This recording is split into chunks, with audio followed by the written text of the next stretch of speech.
If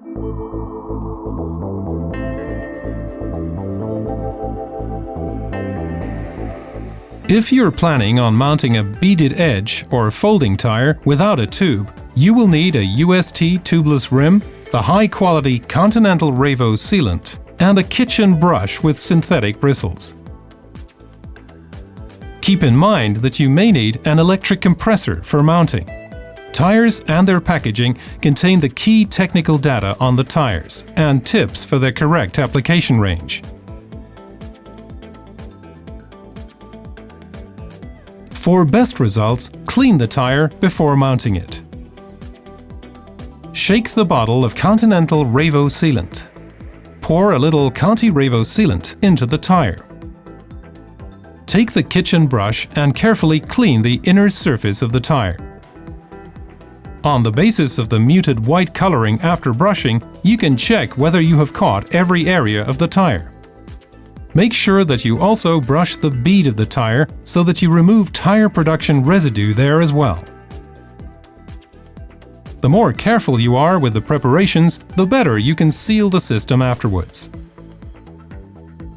Recheck the whole inner surface of the tire before you mount the tire on a tubeless rim. In mounting the tire, make sure that no debris, sand, stones, etc. gets inside the tire, as this may cause damage to the tire. For this reason, it is good to always place the tire and the wheel on a clean surface. Pay attention to the tire's specified direction of rotation, as indicated on the tire sidewall. Place one flange of the rim in the tire. Use your thumb to press this side completely over the flange of the rim. This should be possible with every rim without your having to use any tools. Mount a valve for tubeless rims. Slide the seal ring down the shaft and screw the retaining nut on the valve, so that the seal is neatly positioned in the recess. Make sure the nut is hand tight. Do not use any tools to tighten the nut.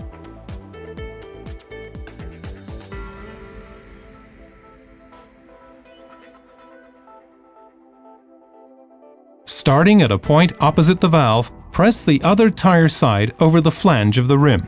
Work along the edge of the rim in both directions at a uniform pace. Forcing the sides of the tire as far down into the center of the rim's drop center as possible makes it easier to mount the last few centimeters. If mounting by hand doesn't work, you will have to use Continental tire levers to get the sides of the tire over the flange of the rim. Center the tire on the rim. Make sure that the tire is in the rim bed and that the valve is positioned between the two tire beads. Place the wheel in front of you and press down on the tire. Rotate the wheel a few degrees and press down on the tire again. Repeat the procedure around the entire circumference of the tire. Hold the valve in the 12 o'clock position. The first time the tire is mounted, you may have to inflate the tire with a compressor. Inflate the tire in short blasts of air until it has attained the maximum possible inflation pressure as indicated on the tire sidewall. The tire seats onto the flange of the rim. You hear a light pop when this happens. Please be very careful when using a compressor. The pressure in the tire must not exceed the maximum recommended inflation pressure.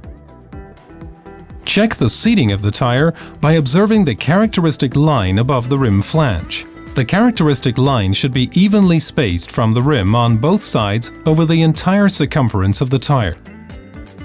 If the tire can be inflated this way, sits neatly, and doesn't obviously lose any pressure in the first 1 or 2 minutes, you can continue on to the job of filling in revo sealant and sealing the tire. Should you run into trouble mounting a tire the first time, continue on to the chapter on pre-mounting a tire.